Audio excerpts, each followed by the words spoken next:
You're listening to the Nerd to Know Media Network.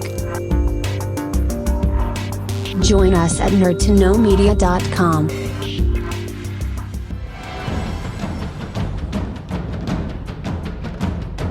Broadcasting from the Blanchardstown Centre, this is Phoenix FM.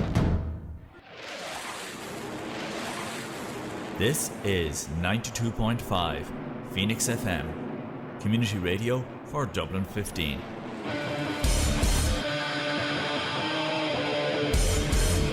Hey everybody, it's JB Jeremy Borash, and you are listening to Darrow O'Connor on the...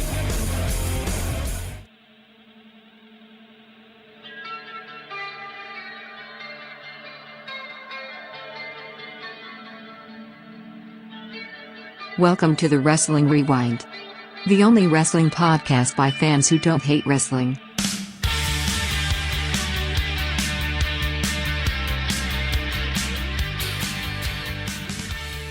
Hey everybody, it is Tuesday here on Phoenix 92.5 FM, or if you're listening to us on the radio elsewhere, I don't know how you're doing that, let me know. But if you're listening to us on the internet, of course, we're on the True Penny channel, nerdtoknowmedia.com, and our Patreon as well, which is no longer a joke. Check it out on Nerd to Know Media or the Wrestling Rewind as well. There are links to there. Today we're going to look at Raw on our timeline. We're also going to look at Heat, because Heat has become actually very important, which is really, really funny. So the first 2 years of Heat turns out to be like the most important show, and the Rosetta Stone of what's going on. I think before SmackDown, I think it'll be a bit more interesting when SmackDown's on and they're like, oh, Heat, okay, we'll do that at some other point. But yeah, folks, on our Patreon, we are actually going to cut the Heat stuff, and that's going to be its own kind of show. We're going to continue that on even when we are doing our timeline. But we're 2 weeks away from WrestleMania 1999, WrestleMania 15, which is pretty cool. And it's interesting, Martin, as well. It was 23 years from No Way Out, where Cactus Jack was retired by Triple H. And what's interesting about that is Gary, one of the old hosts of the International Desk, he actually said, it should have headlined WrestleMania. And it's true. That one of those matches should have headlined WrestleMania. And what's interesting is it's like the great build we've had towards WrestleMania 15 and the dud of that show, which it actually is, and we'll see it. They really should have used anything else from the first two pay-per-views at WrestleMania. They repeated the same mistake twice in the space of a year, which is wild.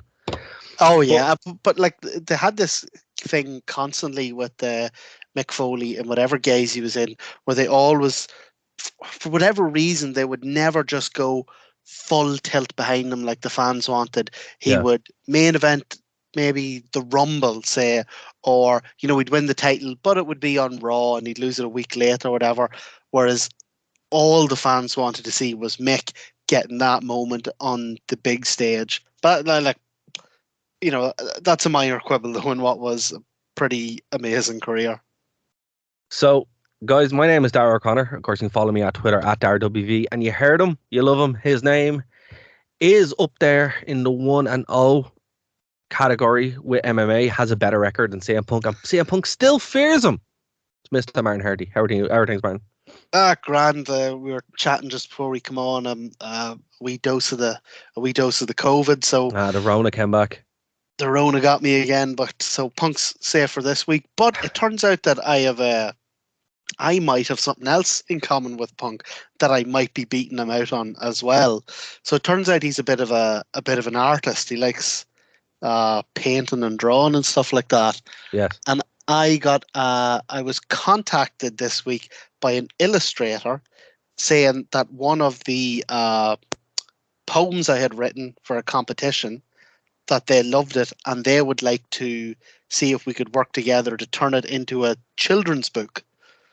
So I might have my first book published before Punk as well. Well, no, he did write terrible comics.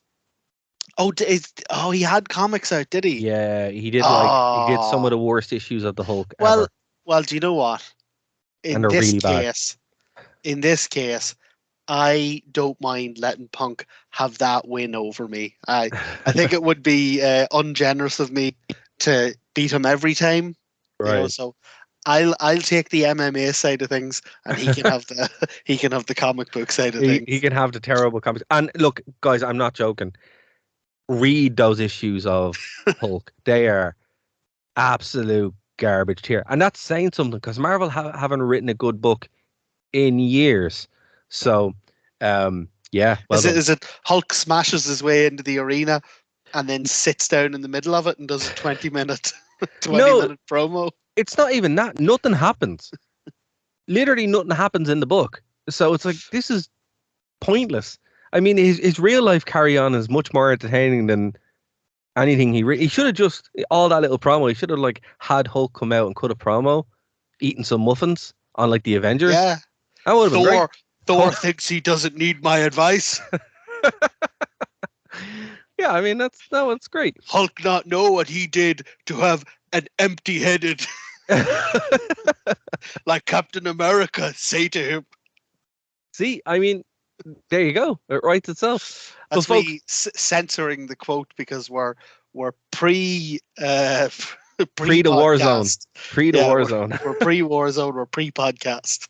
So yeah, guys, we are going to obviously cover Heat and Raw while it's relevant, and then once Heat kind of stops become relevant, we'll do it on the Patreon only show. But that is on the feed. We do appreciate any support as well that you guys can throw up on that, because it's, you know, it lets us know what's going on, you know. Again, thank you to True Penny Channel. The feed is finally up today, which is great. I mean, I dropped the ball on that horrendously. There's something like 11 shows that just we're done, and now they're all up on our feed as well on Nerd to Know Media. So loads of content. I mean, you could literally sit there, Martin, for an entire day and listen to us. I mean, I did. I listened like last week before the show. I edited all those shows, and then when we were talking, I was like, oh, I feel like I'm talking to Martin for hours, because kind of was. So I mean, if anyone else wants, go on. Definitely empathize with you. I have to listen to myself all day, and I'm not a huge fan of it. So. No, Martin, don't be like that. Anyway, folks, yeah, so we're going to get into it. We're going to talk about Heat from March 14th, 1999. Now, again, I'm blown away by this, because it's so weird to know what Heat becomes, but it's like the main show now in a lot of ways. It's like a tight 43 minutes with this red hot, obviously raw crowd. And they do an interesting thing wild. with they do an has interesting pyro thing and everything with Heat every week, that they seem to take the whole show is based around one main angle. So you'll have your main story, and then there'll be a few matches will happen in and around it. So it's really clever what they've done with it. And until okay, at this stage, I think Rampage is kind of done. I think I don't actually think Rampage is a bad show, but the time slot Friday at 10 p.m. just doesn't work. Sure, what would you be doing at Friday at 10 p.m.?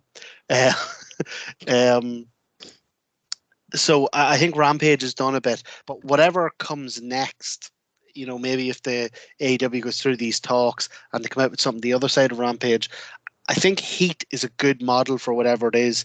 You go in and you do your Dynamite taping, and none of the dark matches or dark tapings or whatever else.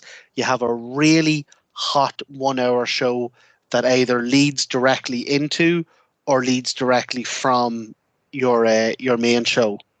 Yeah. And you know, I think that kind of stuff it's important, because, like, as I said, what Heat becomes, it's properly like just throwaway. Like, completely throwaway. Like, it doesn't affect anything. It's not even like Shotgun Saturday Night, where at least they show clips from Raw. They didn't even do that.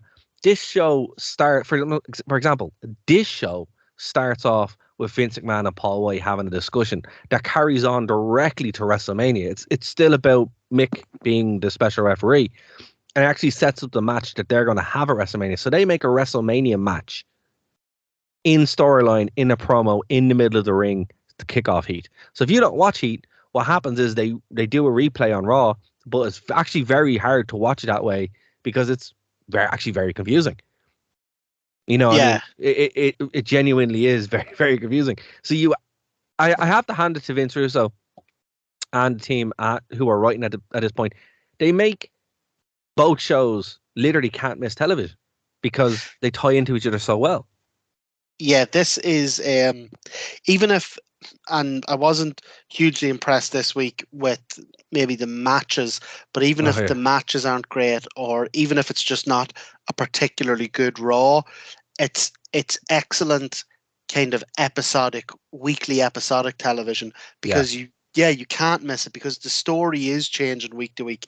Like we're looking back at a lot of this stuff from our sort of current perspective on wrestling, where if you're 2 weeks out from a major pay-per-view, you'd expect to know more or less what the card is.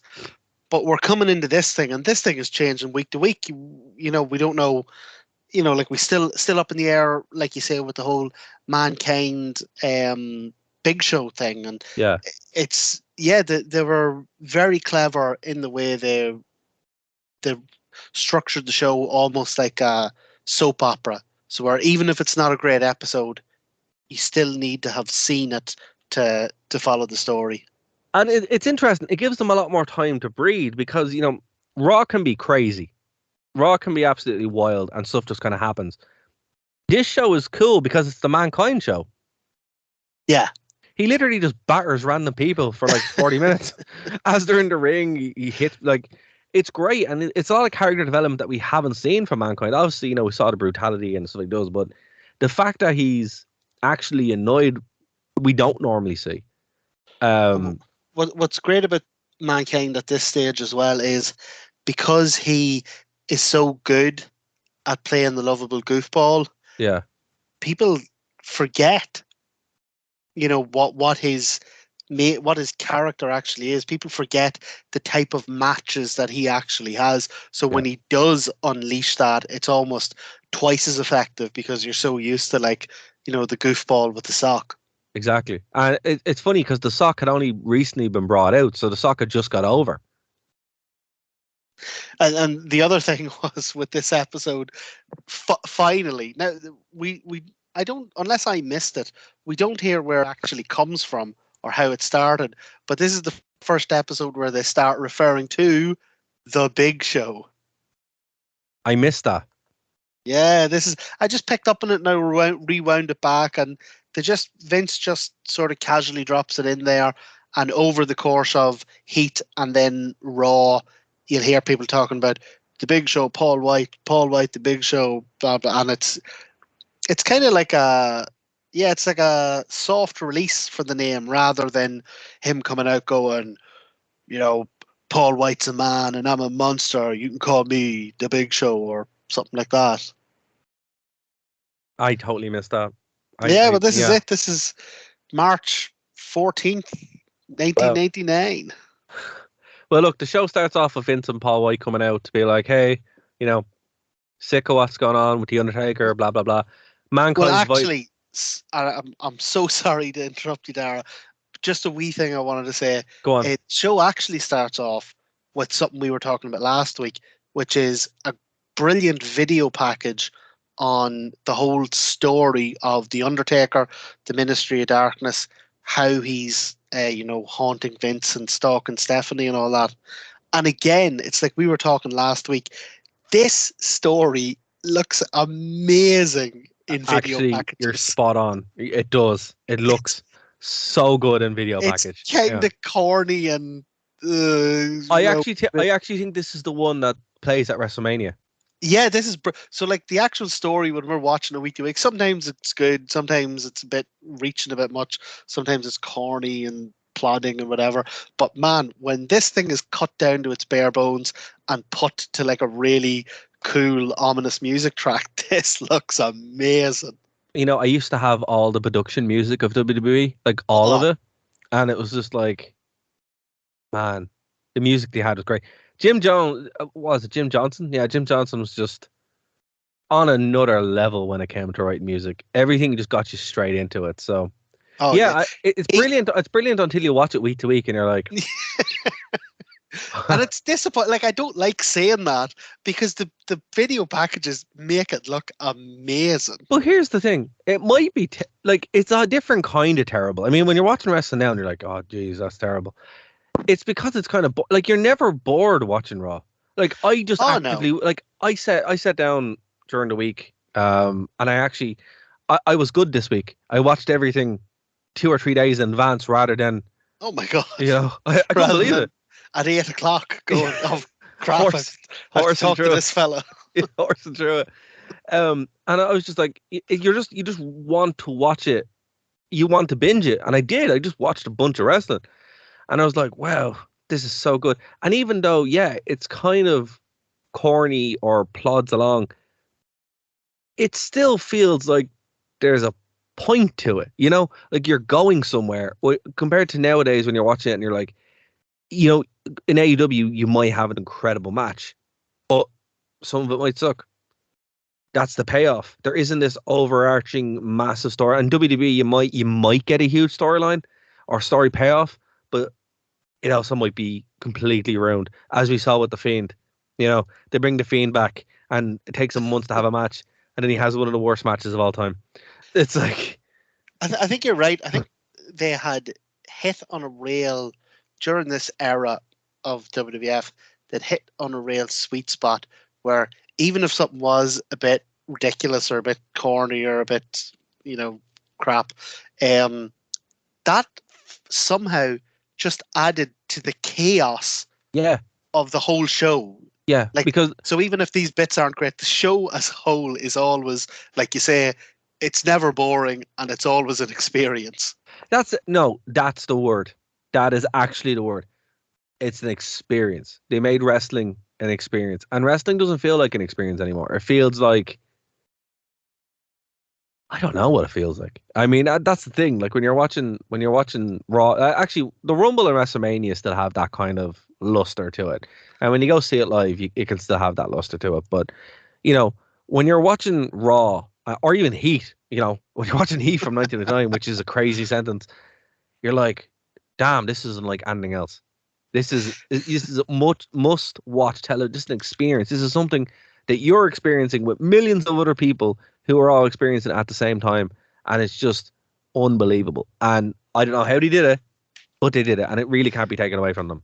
No, definitely. Here's one of the interesting things about this episode of Heat. So I watched episode Heat. It zipped along as it zipped along. It's such a tight 43 minutes. Like it really is.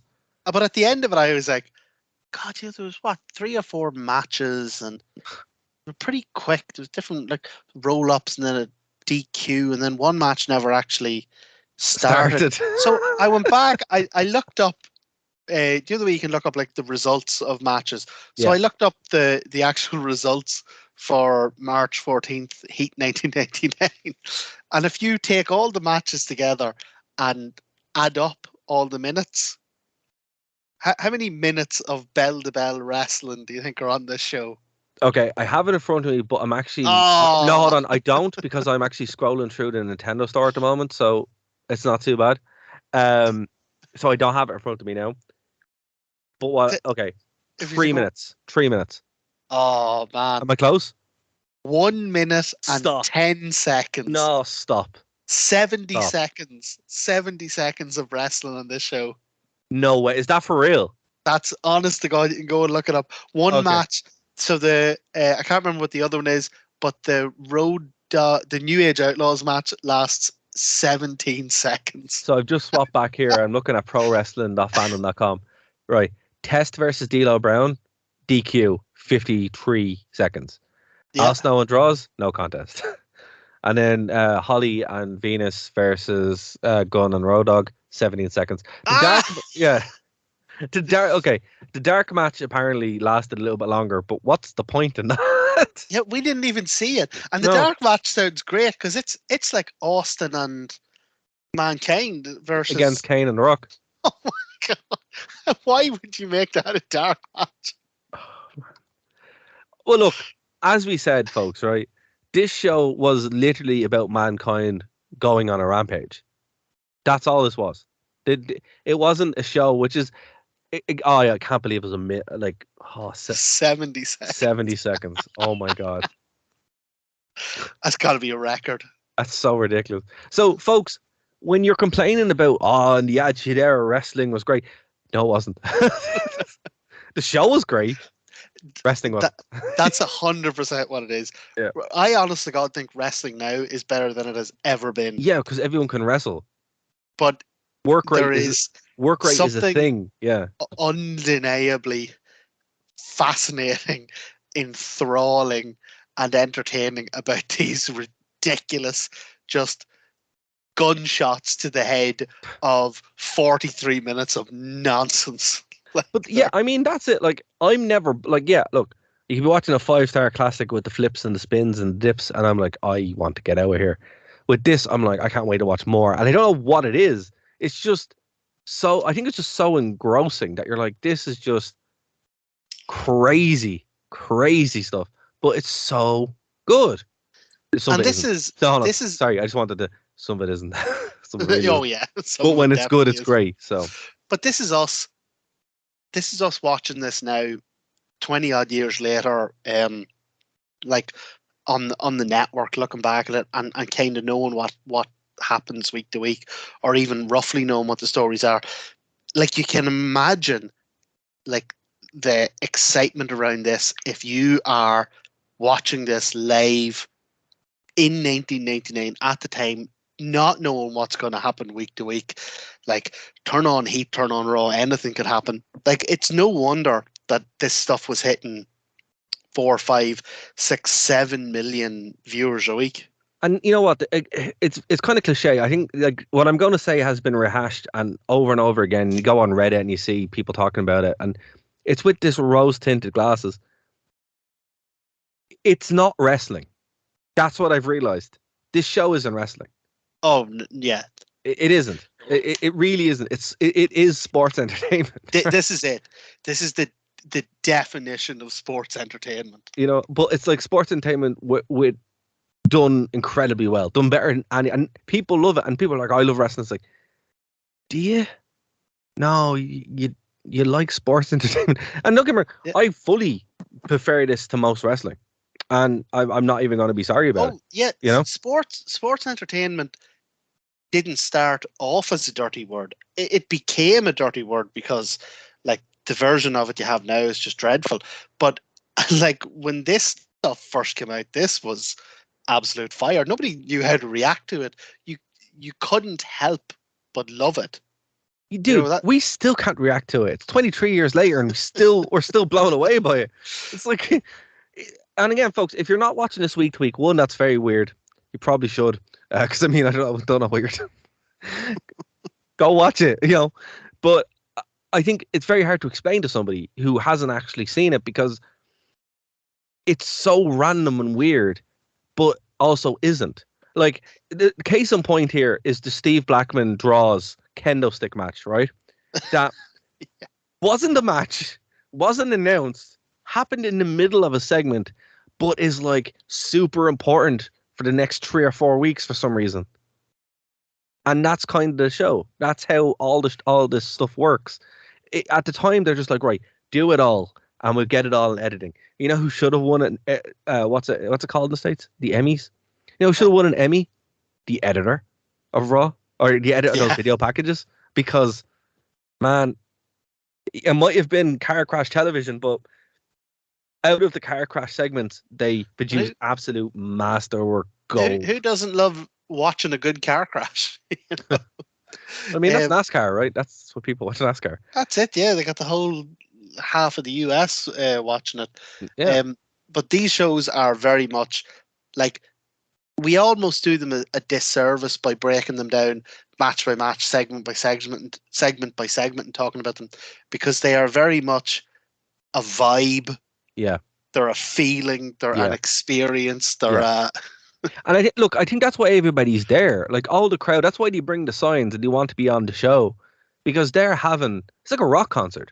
Oh, you know, and that's kind of, I know that sounds really lame, and it really perfect. does. That's a perfect analogy. But that's kind of what it is. It's like, you know, you're talking to your mate about gig you're at, like, oh man, it was great. They did this, and this. And if you look at the set list of the gig, you're like, okay, they played some songs, you know? And then that's kind of what it's like here. It's just such a whole different thing, you know? Yeah, my dog just came in and she's looking at herself in the television. Yeah. Anyway, it's funny because she'll watch TV as well. So yeah. What do you think about Heat? Speechless. Speechless, just blown away. It was so good. She can't even find the words. But okay. So as you said, Mankind goes on a psychotic break, right? He just starts attacking people, and he cuts this great promo on the, and that's something they don't do nowadays either, which they really should.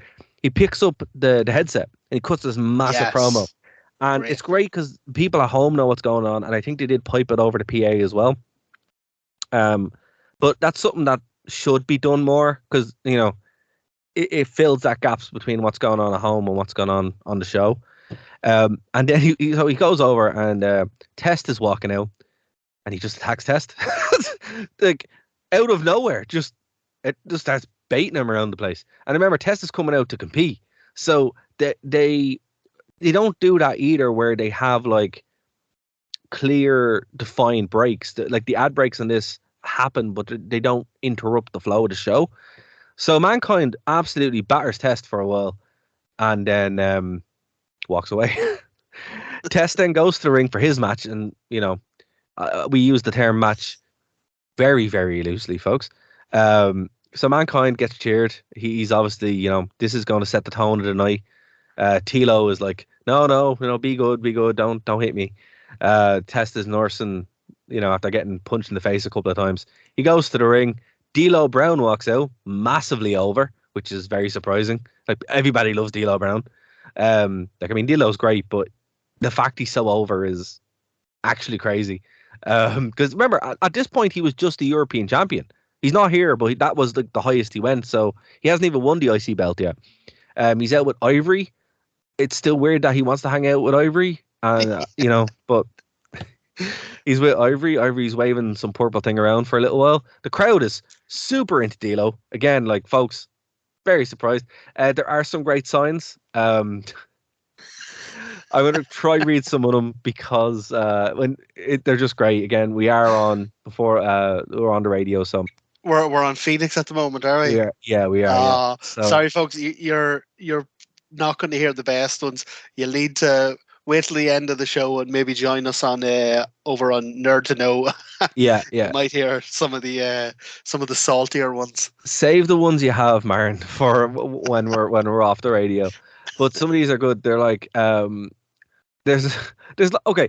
So there is I'm not going to mention this one but I will say later. There is like a theme that I'm noticing with these signs. There's a few themes actually. One is like a sign and an arrow pointing to the person, and it's never anything really good. It's just something weird or just bizarre, right?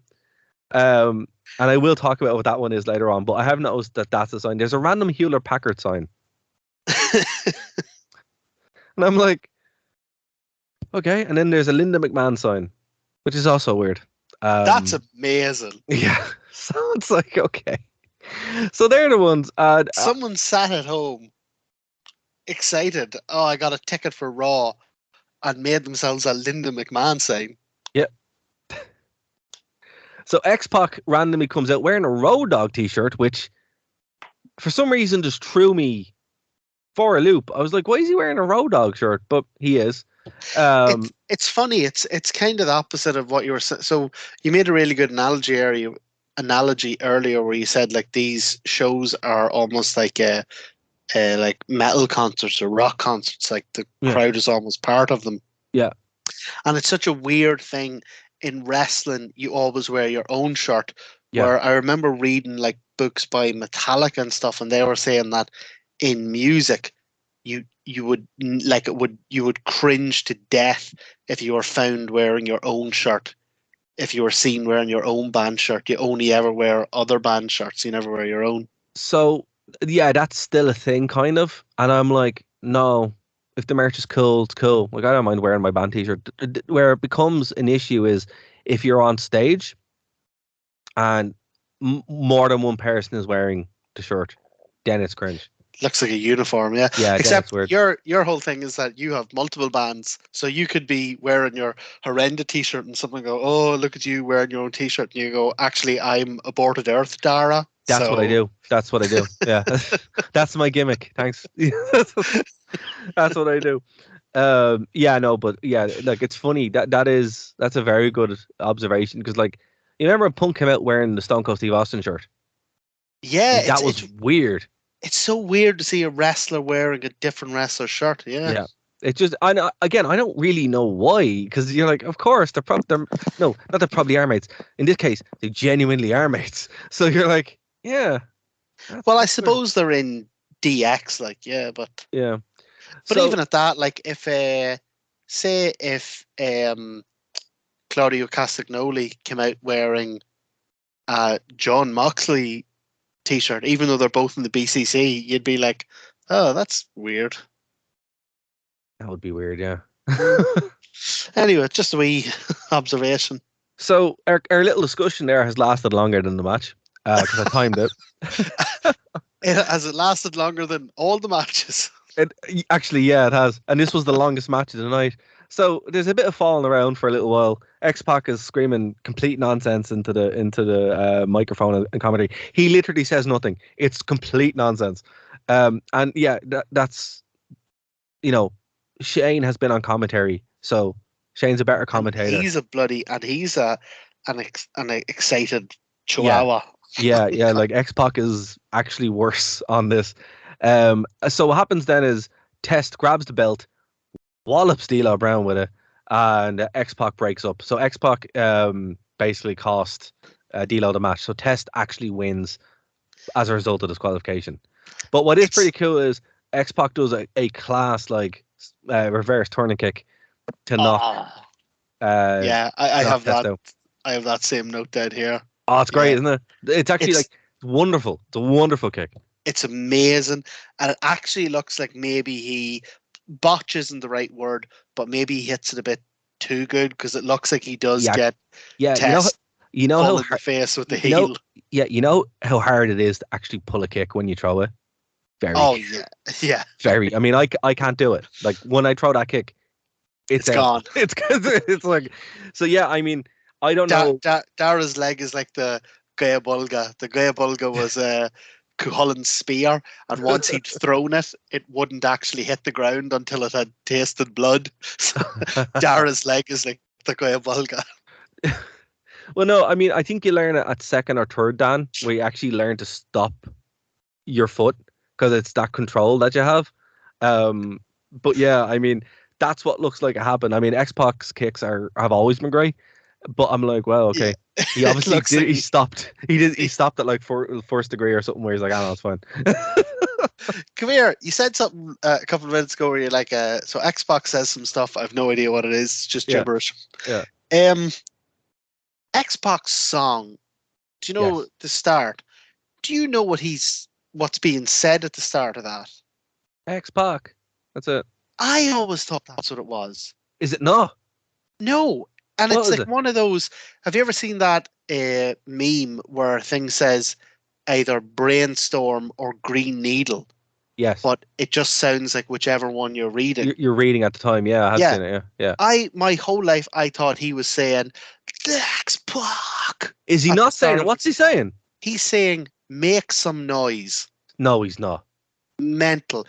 No, he's not. I refuse. I refuse to believe that. Whatever, it's like an unintentional one of those brain teaser tricks. Whatever you're doing, listeners, pause, go and look up X-Pac's music. Hold on, stop. At that bit where he's going, hold on. X-Pac. Hold on. Right, are you doing it? I'm sure this is making for great radio, but hold on. X-Pac! You think you can tell us what to do? Yeah. You think you can tell us what to win? In your mind, listeners, picture No. frantically Googling. No, I refuse to believe that. No. Did you listen to it? Yeah, I just listened to it. No. Isn't it mental? No. No. It says X-Pac. Has to. 20 odd years, I thought the exact same thing. No. It's going, make some noise. Doesn't even sound like that. It doesn't sound anything like it. But see, once you hear that it makes some noise, and then you listen to it, it's like your life changes. That's all you can hear now. But now you're like, do I know what any words mean? Are people talking to me all the time, and I think they're saying something? Oh my God! I just heard it. Hold on, I just heard it. It does say make some noise. Isn't that mental? I take it back. But then they say X-Pac after it. Then they do afterwards. But I'm the same as you. Wow. I, for 20 odd years, thought that started off by him going, X-Pac. Yeah. Folks, this is not a bit. Nope. We didn't plan this. We'll do our serious voice like they do when stuff happens in WWE. You wouldn't give us the credit of planning anything. Oh, wow. That's... I don't know what to say. That's what you call some prime Patreon content. Folks, let us know. Did you think it was... I thought for 23 years, I thought he was saying X-Pac, which made way more sense than make some noise. But then again, he would randomly scream, make some noise in the ring. Well, I tell you what, folks, for everyone out there who thought that he was saying X-Pac or who didn't believe that he was saying make some noise, drop us €1 in the Patreon. You know what we're going to do? We're going to set up an X-Pac tier. That's what we're going to... No, literally, that's what we're going to do. It's going to be €1. And if every wrestling fan who thought he was saying X-Pac drops us €1, we will be millionaires by the morning. Well, I would actually legitimately love to know if we're the only two people that thought that, because never would I have thought make some noise, because that doesn't make any sense. No, it's... And it's like you were saying, I always thought it was X-Pac, because it actually kind of sounds like he's saying, X-Pac! Like, he's saying something. But then when you listen to his promos or when you listen to him shouting, he kind of does talk like that. He does like slur and garble his words. And he does say make some noise an awful lot. Well, there you go. That's... He's listening, folks. This is what it sounds like when a mind is blown. Jeez.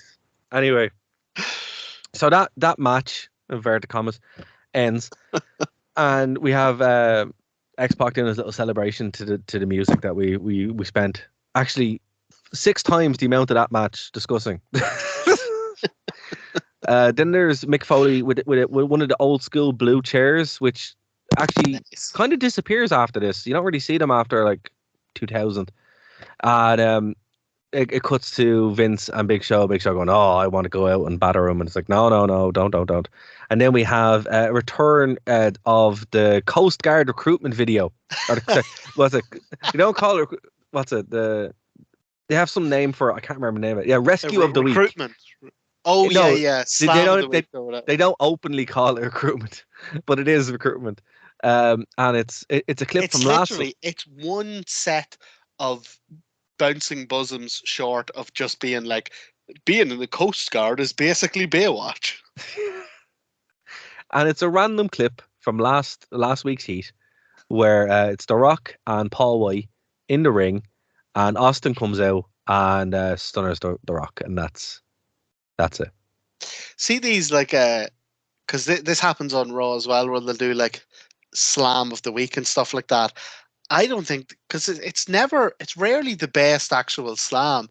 I don't even think they actually look up a slam of the week. I think they pick just a completely random segment. Quick, we're about to go live with this in a second. Just slam of the week. I'll just go to last week's Raw and do 1 hour and 12 minutes. Whatever happens at that point of Raw, that's slam of the week. They're like, oh, wait a second. That's the Jerry Lawler in the Playboy Mansion segment. Yeah, slam of the week. Slam of the week.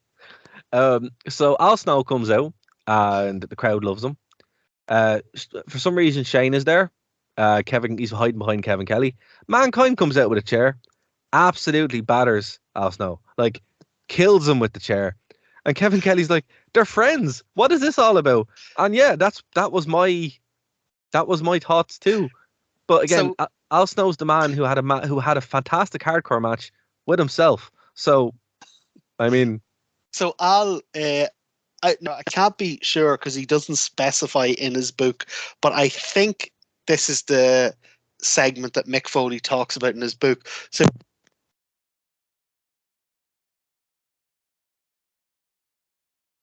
Oh, Martin? Oh, hello?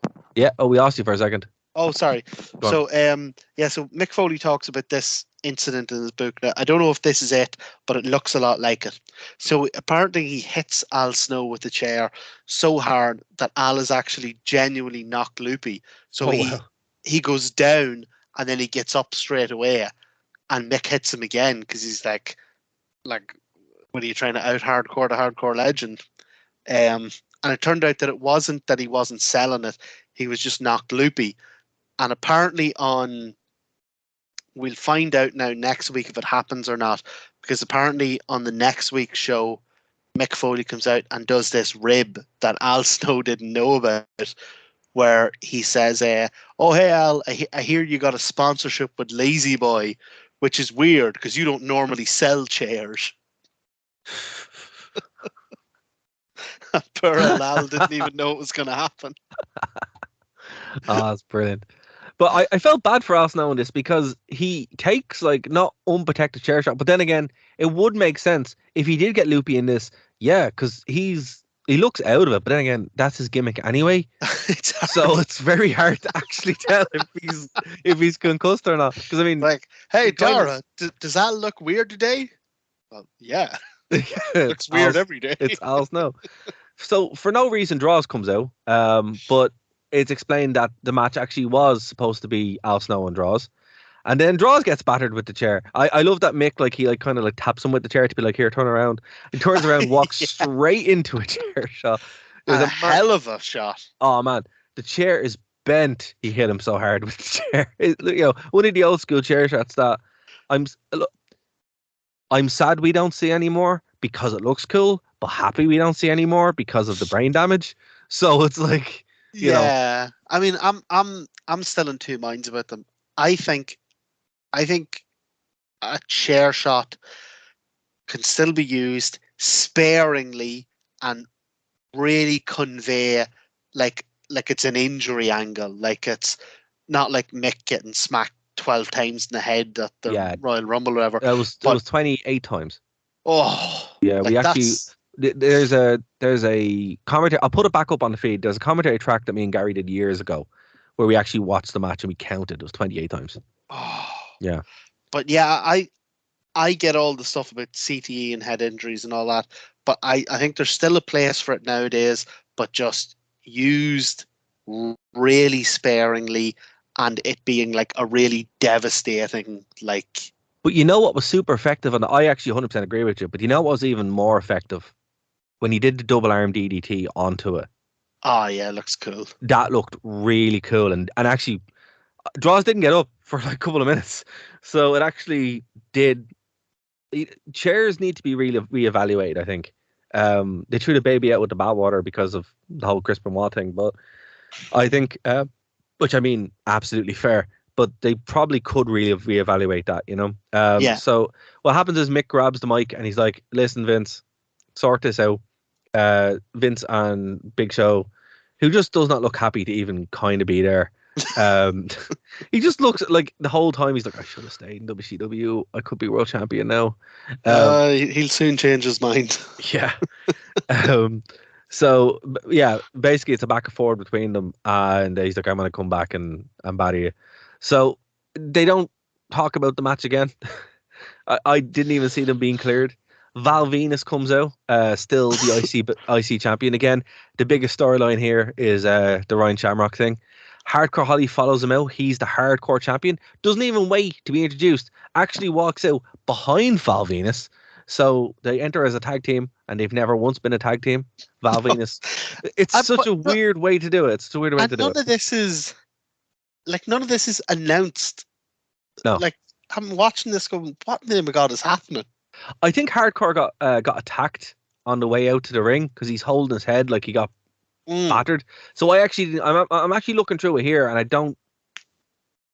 didn't see that happening, but apparently Hardcore got attacked on the way out, or maybe he just hit his head on the way to the ring. We don't know. It's never discussed again. Val Venus is cutting a promo. He's interrupted by the Road Dogg and the New Age Outlaws, but obviously the music hits. So this is a continuation of a 2-month storyline. No, it's only 3 months. 3 months, yeah. Where it's Road Dogg wants his hardcore title back. Again, 2 weeks ago, he was challenging for the WWF Championship. Oh, he And he makes a wee allusion to that he does. later on tonight as well. That genuinely made me laugh out loud. It's brilliant.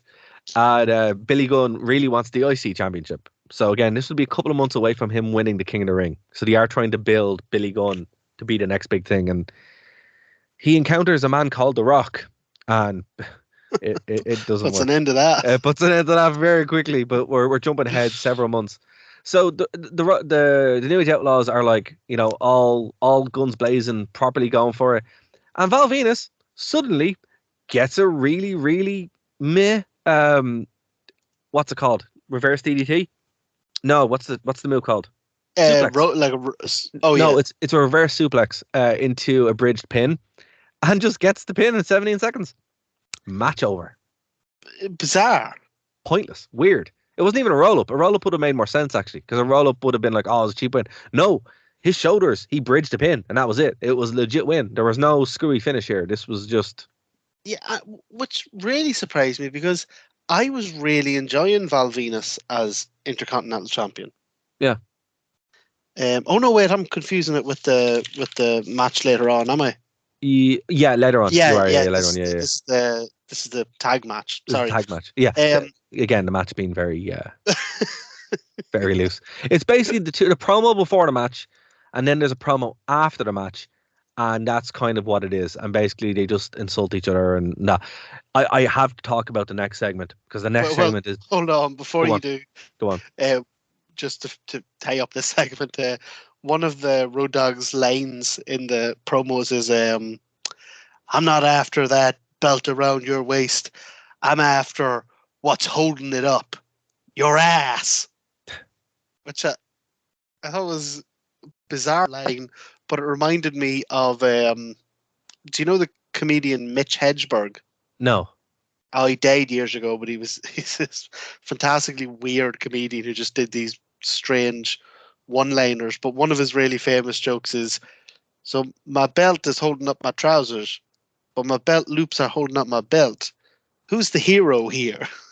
It just really reminded me of that strange, bizarre line the Road Dogg had. Yeah, actually, that was a weird line, yeah. And delivered it like it was a zinger. Like, oh, I got him. Like, no, you didn't. But the next match, right? Sorry, the next segment, I was blown away by it, because it's pre-New Brood Hardys. So it's still Jobber Hardys. They're not. I don't even think they're named on the segment, right? And do you know who the other guy is? No. Christopher Daniels.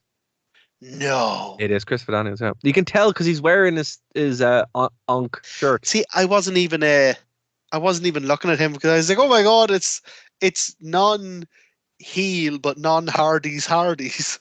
Yeah, no, they're just this is the literal job squad. These guys do dark matches. So they're not even like the New Brood yet. They're not anything. I'm gonna go back and watch it. I genuinely don't even think they're named. So it's Jeff looking like Jeff. He always kind of looked the same. Matt looking like Matt, and then there's Christopher Daniels with hair, which is very weird to see. But the only reason why I knew it was him is because he was wearing his Onk t-shirt. And I'm like, and then I saw it. I'm like, oh, that has to be. And I'm like, oh wow, that's Christopher Daniels. So yeah, randomly. Oh my god, that's mad. Yeah, it's insane. I think Hardys have one of my favorite ever debuts, because the first time ever, like even before this, that they were on WWF was a few years prior to this. King of the Ring. At King of the Ring, they were the guys who opened and closed the magic doors that opened. Yeah, they were there for years. They were there for years. So obviously, like, this is them getting ready to be on TV properly, and by the end of the year, they'd be a main attraction for WWE. It's just so weird that they're like hanging out with Christopher Daniels, who I've never seen on WWE TV before, ever. So I'm like, I guess we have to watch Heat and Philosophy and wait to see him. When you think 1999, 2000 WWF, man, you think of the Hardys. That's a meteoric rise. Yeah, it really is. Because we're already in March at this stage, so the first quarter of the year is gone. So they make their ascent in a period of maybe 6 to 8 months. And you'll see why, because what they did with Edge and Christian redefines wrestling for tag teams. Can't wait. And I mean, it actually is incredible. Like, okay, to put it into context, we just watched a tag team match with the biggest tag team in WWE history to this point, and then Randall. And, an actual tag team are just hanging out backstage and they get battered by Mick Foley. So yeah, Mick throws Jeff into the locker, which actually looked really nasty, beats up Matt, and then does the mandible claw onto Christopher Daniels. I can't believe I didn't clock that was Christopher Daniels. But again, I suppose I'm used to the Baldy version. Here's a hint with Christopher Daniels. Look for the onk, and it is Christopher Daniels. Has to be. Yeah. So I mean, although it's weird, I didn't realize he was doing it for this long. Because he'd always show up with it in TNA. That's but he never wore a shirt. It's usually his little tattoo, and that's how you know who it is. Well, there's one other time he was on TV that I didn't know it was him, and only found out afterwards. Christopher Daniels was one of the guys who agreed to be a masked wrestler in the Secrets of Pro Wrestling TV show. Yes, he was him. He was the snake guy, I think. Yeah. Yeah. So he must have covered up tattoos and stuff for that. So there's a segment again with Vince and Big Show, and Vince is like, yeah, go out and sort him out. And then we have a WWF Rewind, sponsored by Bop It, the OG Bop It, which my uncle actually brought back from America at this time. We loved it. Not to be confused with the Wrestling Rewind, and our solicitors are talking to WWE about this at the moment. In the past, we put it into the time machine and sent it back to them. Actually, we should have stole that logo. That's a pretty good logo. I wonder if it's under copyright or not.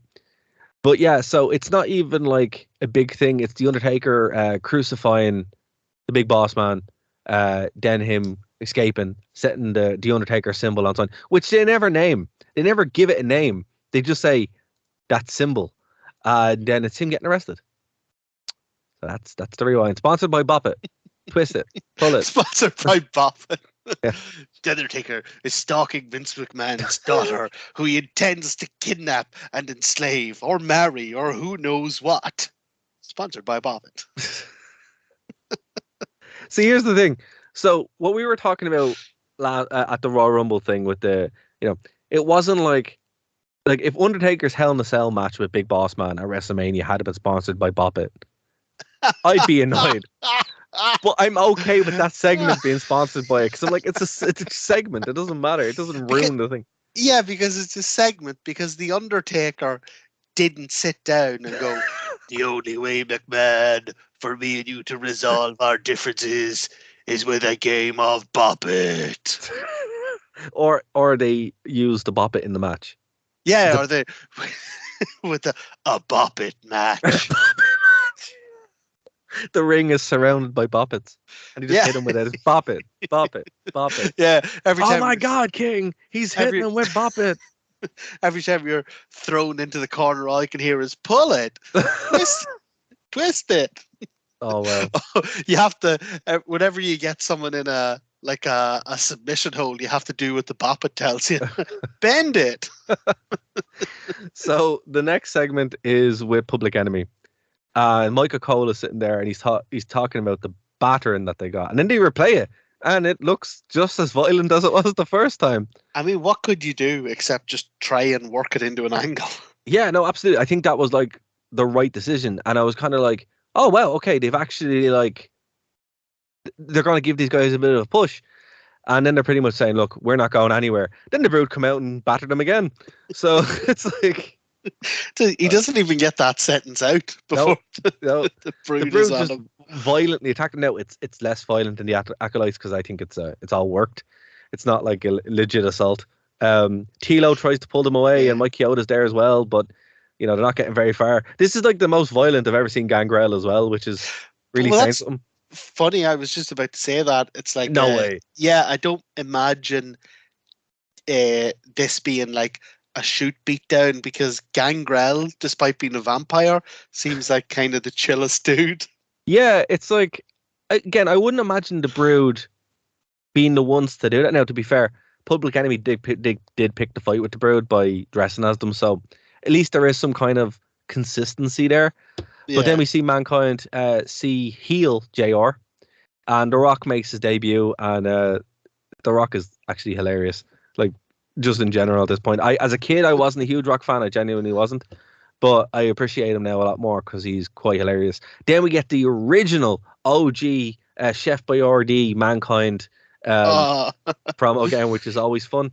So that's nice to see. And I'm glad they left it in. Then we have a promo for Bart Gunn. And if you guys want to hear our full recap of the Brawl for All. Brawl for All, it's actually up on Nerd to Know Media, and it's also on the True Penny channel as well. So guys, check that one out. It is a lot of fun. Ourselves and James Truepenny. But we're going to have to leave it there, folks, with that tasty tease to go over to our website. It's almost like we're professionals, Martin. Plan stuff out. We don't. We really don't plan anything out. So yeah, Martin, we are going to go into overtime, into the war zone where we can say the bad words and read out the signs. read the signs. Read the signs. It's amazing that we have to wait to read the signs out. Because if you want to follow us, please do.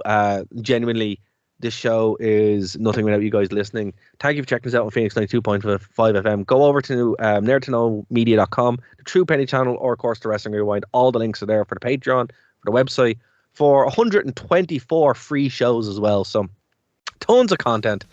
We'll be back after this short break because we have an entire episode of Raw to get through. So we'll be back for this short break. Get on that Patreon and give us our X-Pac Euro. You owe us an X-Pac Euro. Make some noise!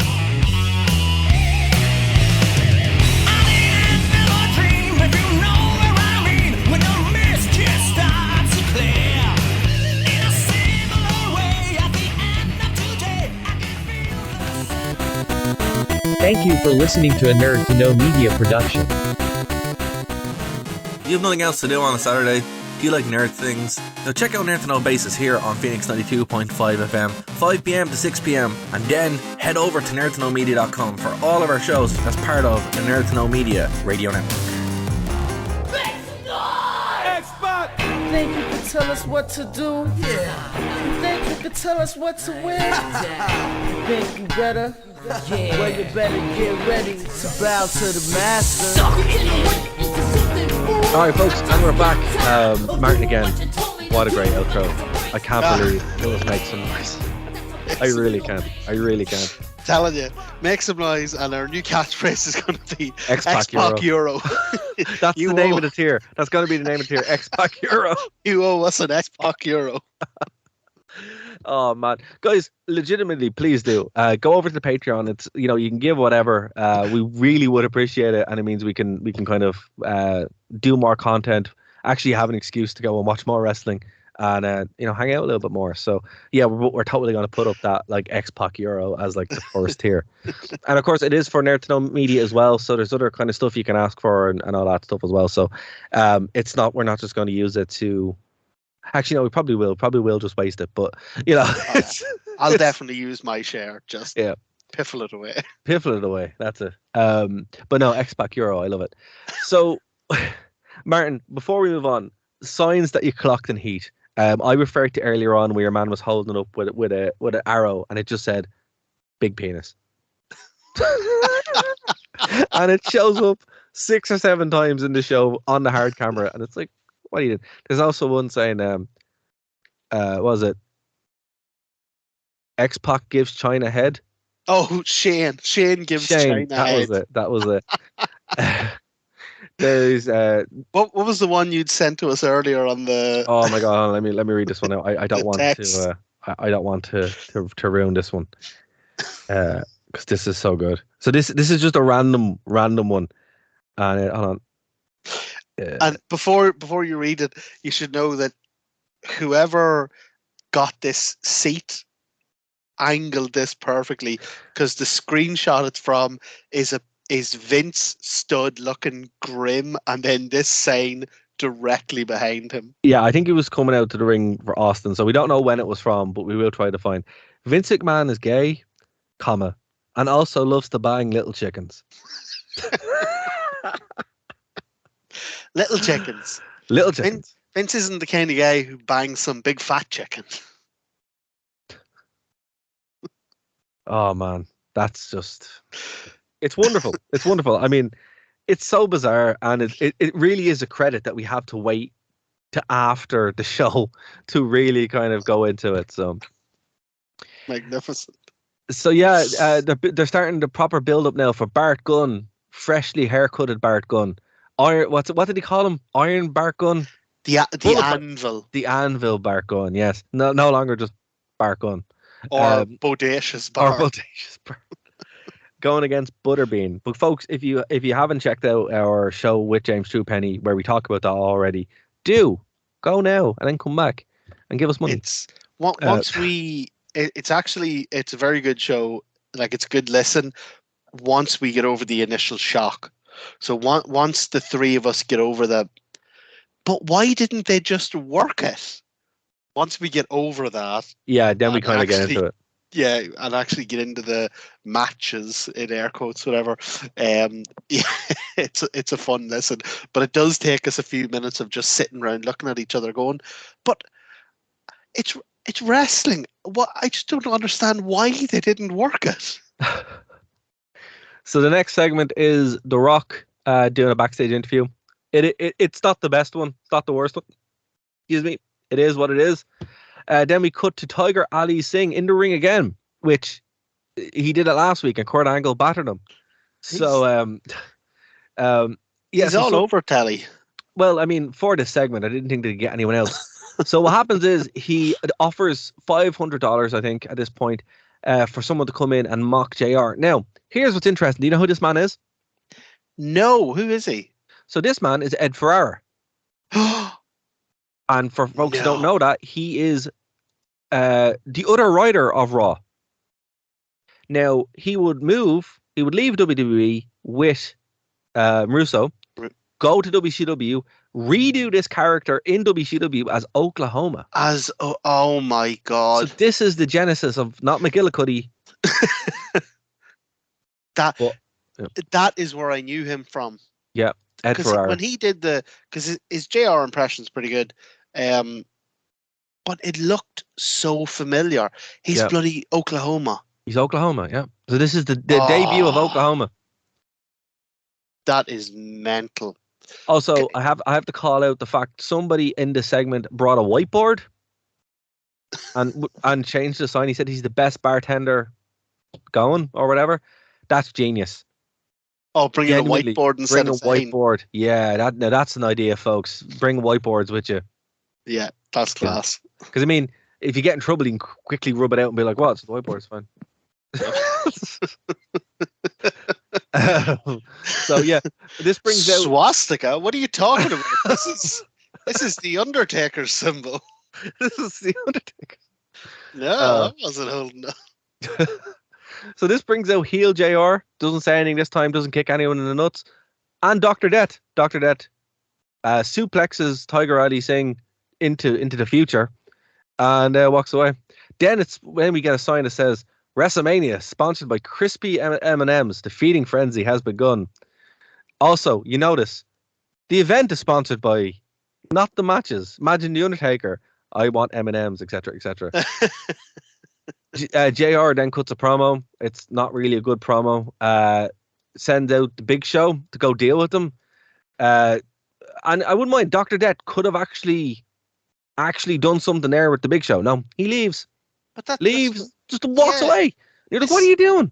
This JR Dr. Death thing, it's not actually even a bad angle. It's just they keep making bad decisions with it. So, yeah, Dr. Death going toe-to-toe with the Big Show would have been awesome, especially at this stage of the Big Show's career where he was being portrayed as just a monster. But it's like last week, JR's segment where he comes out and he sits down and he says, "I'm not leaving and go to goddamn hell. I'm here to do my job," would have been awesome if they'd had Dr. Death stand there and guard him, but instead Dr. Death comes down and takes his hand and leads him back to the home like he's somebody's granda who wandered out. Like there's a great story here. They just keep making all the wrong decisions. And this is one of them. Oh, this is 100%. Yeah, this is ridiculous. Like, it's no wonder that Dr. Death never recovered from. I don't think the Brawl for All was necessarily the end of him. You could recover from that. Like, No, wrestlers get beat all the time and recover, but it's the fact that they then did nothing yeah, with him to help him recover. yeah. I mean, this just shows you that not only did they not know what to do with him, but it actively floundered. Like, he should have went in and actually went toe to toe with the Big Show and The Rock and spun off a feud with Paul White versus Big Show. 100%. Paul White versus and you wouldn't even need to Death. change this gimmick where he's with JR. No. He could just be out there protecting JR all the time. Yeah, it's just the fact he just looks so weak. And he does nothing, and he never. Yeah, he just looks so weak. It's like, this guy is supposed to be a killer, and it's like, and do not look like one. It's confusing in this era where, like you say, or like you were talking earlier about how over D'Lo Brown is. Like, they're doing something with everyone. The mid card guys are over. The lower card, the bloody jobbers are over. And here they had, their most beloved commentator and a guy who had real presence. Like, they could have really made something out of him. And it's a very rare misfire. The shame for this time period. Public Enemy and Dr. Death are the only two ones floundering in this. It's bizarre, isn't it? So bizarre. So yeah, Big Show comes out, talks to The Rock, eventually sets him up for the showstopper.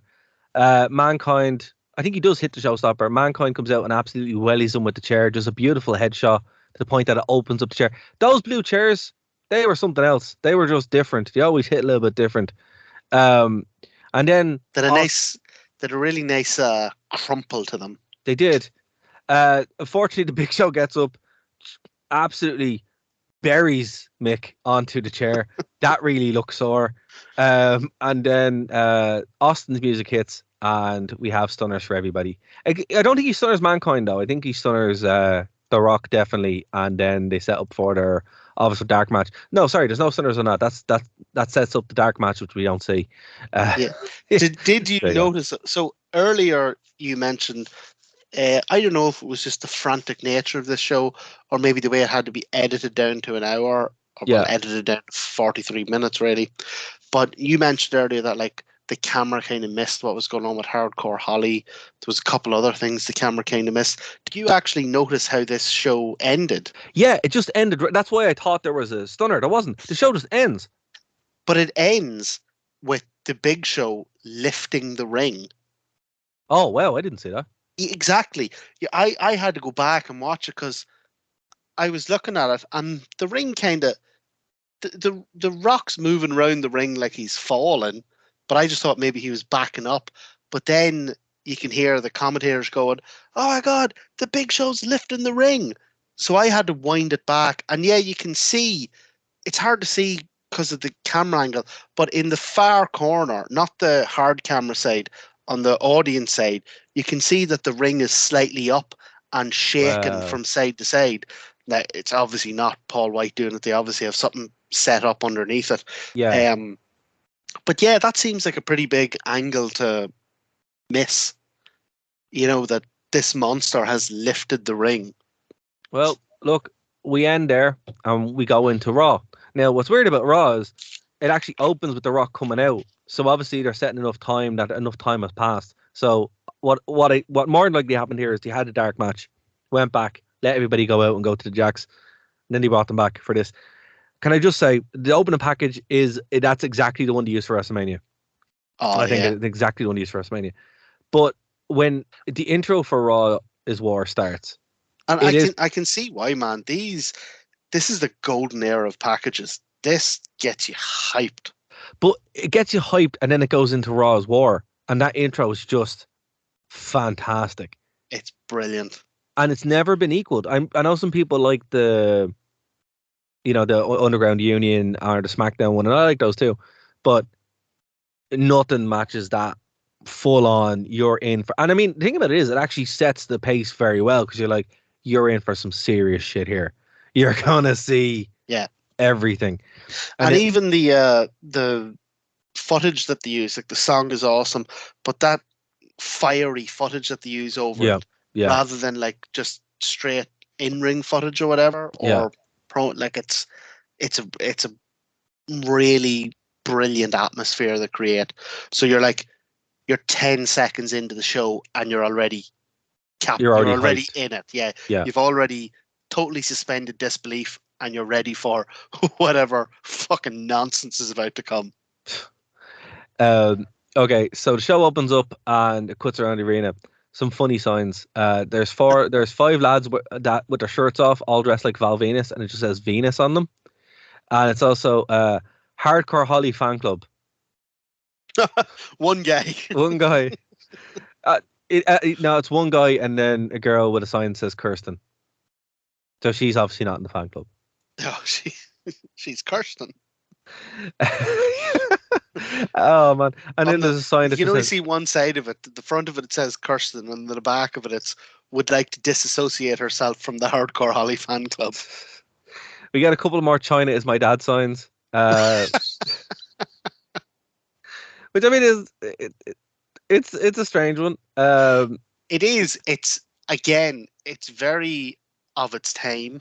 It wouldn't go down well today because last year someone held up a sign about Nyla Rose at an AEW event, right? That made some sort of reference to her gender, and like they hid it as well as they could from the broadcast. The guy was thrown out, and the next day he was kind of doxed on social media.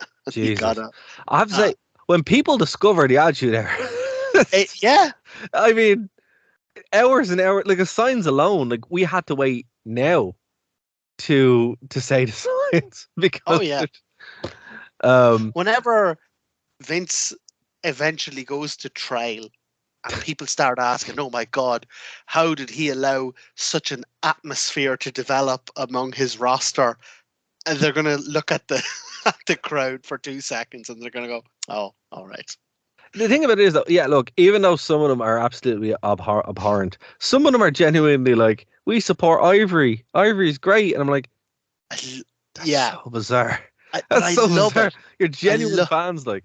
I love it when someone is like, oh my God, Raw's come to my town. It's the hottest show in the world right now. I've got a ticket. I can't wait to go. And they're going to bring my Draws sign with me. There is a great sign before The Rock starts speaking saying, I'm not taping Nitro. Wonderful. Absolutely wonderful. They didn't go through the network and edit out all those signs. No, they're all fine. It's like, yeah, we got them. It's like, you got them 20 years ago. That's why you own them. You won, Vince. Let it go. Let it go. So The Rock comes out, actually looks like $1 million. It seems like the surgery. So basically the reason why he was wearing the sweats was because he had to get surgery done on his breasts. He got boob surgery. He did get boob surgery, like legitimately. So now he's wearing the open shirts that he's famous for. And I'm like, can I just say, I miss that Rock. I think that was a great look. He just looked like he was there to kick ass. And he did, because most of the time he was just battering Mankind's head in with a chair. So like, I don't know. Apparently it's a thing amongst Samoan men. Yeah, they're prone to whatever causes like a breast tissue to develop in the kind of pectoral region. So we had to get that done. So obviously it was a success now. So he's more looking like The Rock that you know now. And although look, and I'm not saying he hasn't made a hell of a career for himself, but a big titty Rock on OnlyFans would have made a puckload of money. 23 years too early though. Nowadays maybe.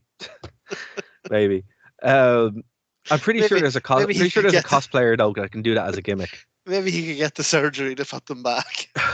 Or someone could just take it up as a cosplay. Yeah. You know? Guarantee Rule 34, man. Ricky Starks. If Rule 34, if it exists, there's porn of it. So, you know, I would believe that probably exists. I'm not going to Google that. You're welcome to, folks, if you wish to. Just don't tell me about it. So The Rock cuts a promo in the ring. These people really want to cheer him. He's still a heel, but just about. There's some fan in the ring, in the crowd, cuts to him to show he's a heel, saying The Rock talks too much. But that's about it. It's the only reason why he's a heel. He does say some stuff to kind of get the crowd to boom, and they do eventually. Vince then comes, but he actually uses the fact that he's so over to push that he's a heel. So it's like you're saying, every time he goes to do one of his catchphrases, like the crowd goes along with it. Yeah. So in order to use that to a heel advantage, he starts doing one of his catchphrases and then he stops and then he goes, "Hey, shut up.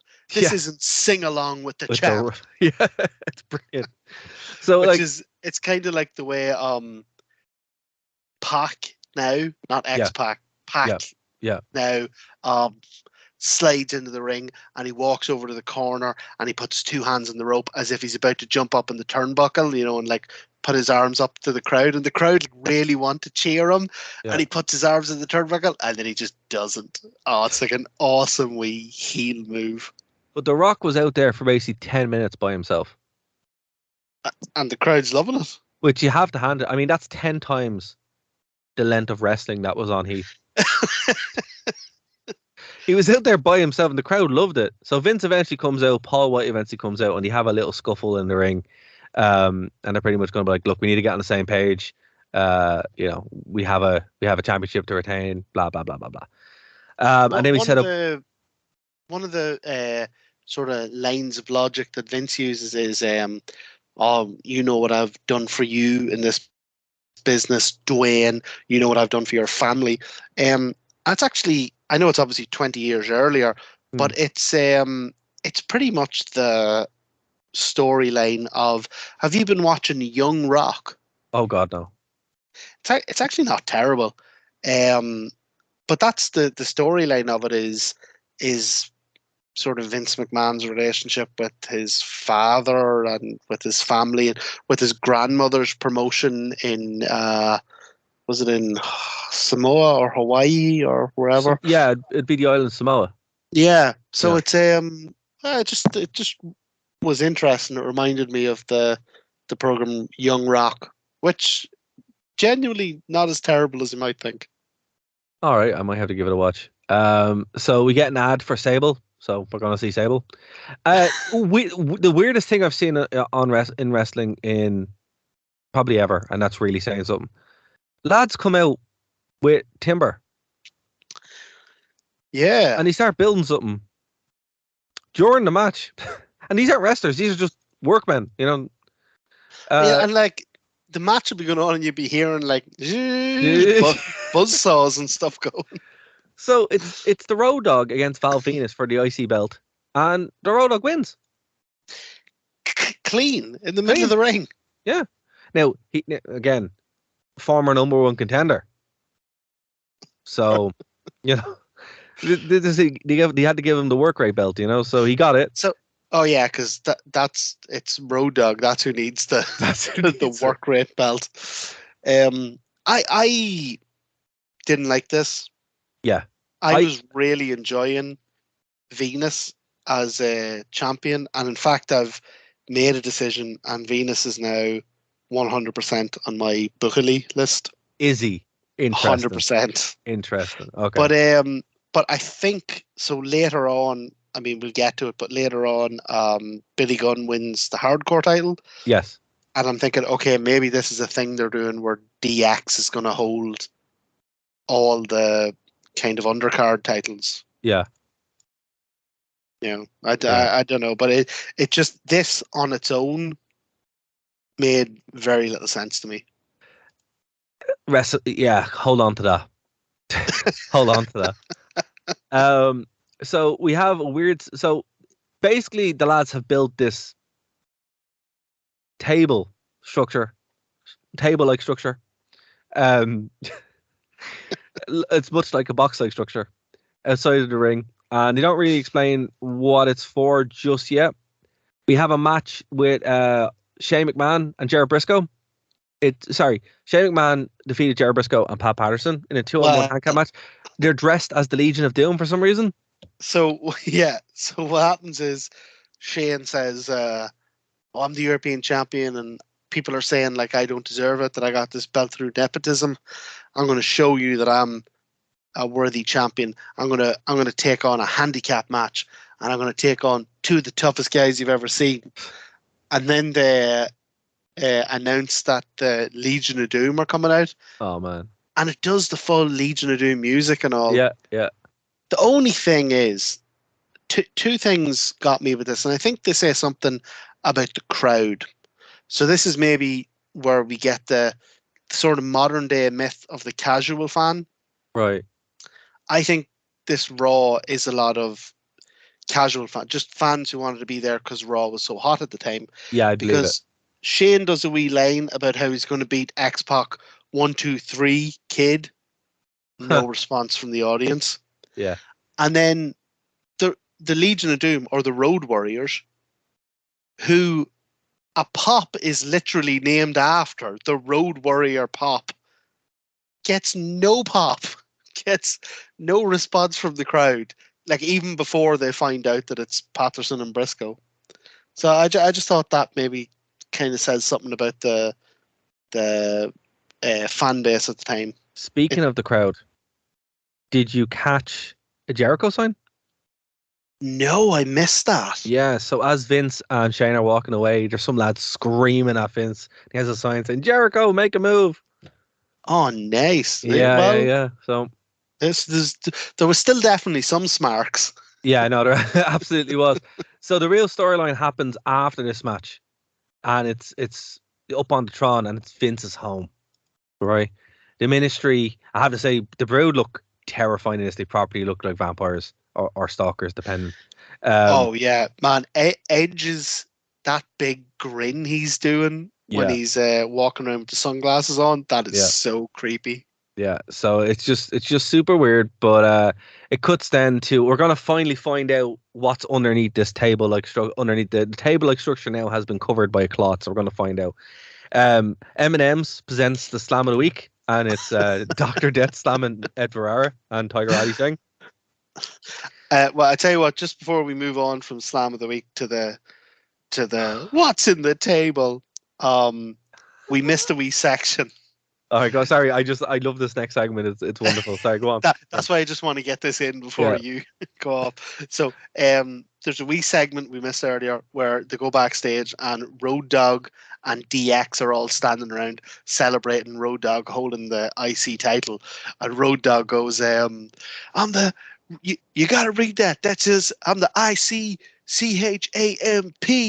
I'm the #1 contender, and I'm coming for you and your belt, Rocky Maivia." And I swear to God, I laughed out loud and said, "No, you are not. Oh, you're never going to be there again." You better have enjoyed that, because that's the closest you'll be coming ever again, by. So there's a neck there. So we get, after the Slam of the Week, we find out what's underneath the cloth. It's a wee little commentary box that says JR is Raw, and there's a sign that says McMahon is a Nazi.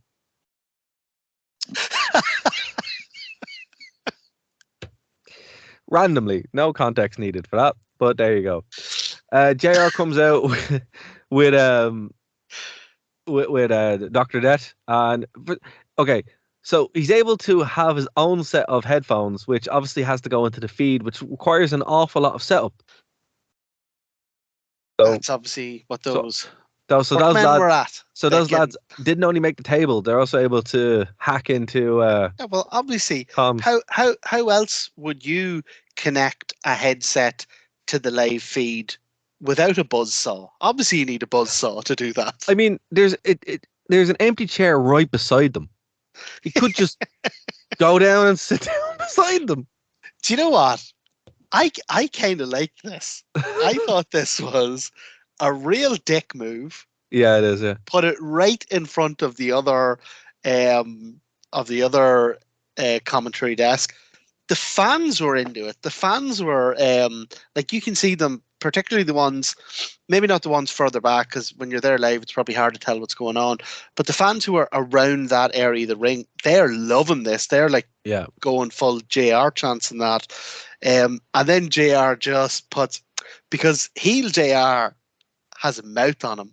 Like, do you remember last week he absolutely eviscerated the Red Rooster? He sits down at his table there and he turns to Jerry Lawler and goes, "Hey, King, you want to join me here at the adults table or you want to sit there with the kid?" And the thing of it is, it's only space for him. It's- That's why that line lands so well. So the next match we have, and it is actually a match. It's 2 minutes of a match. Sorry, what's it? Yeah, about 2 minutes of a match. It's the first time we see Owen Hart and Jeff Jarrett as the tag team. Now remember, they're the tag team champions. So this is the first time we've seen them as a tag team. And they're in a match with our good friends, the Buckley of all Buckleys, the Public Enemy. They come out with a table for some reason. This isn't a tables match. Isn't a hardcore match. But they have a table anyway. And you know what? They actually get an awful lot of offense here, which is very surprising. The referee actually causes... okay, so the ending of this match is weird. So it isn't a hardcore match. The referee actually causes this finish. So the referee pulls him away. Jeff Jarrett wellies him with a chair shot, no, with a guitar shot in front of the ref. Yeah, and not the referee saw it at the corner of his eye. The referee could right in front of him. Smack bang. The referee probably got splintered with bits of guitar. And the referee counts the pinfall with the frog splash. So here's what I wanted to ask you. Go on. Is this a screw up? I.e., the referee was supposed to, because he gets into that position by grabbing one of the Public Enemy's arms. So was he maybe supposed to spin round, face the other way, fall? Or is this part of the story that because these guys wanted to sign with WCW, everyone, even the referees, hate them, and the referee is just gonna like shrug his shoulders and, you know, count the fall? Yeah. I don't know.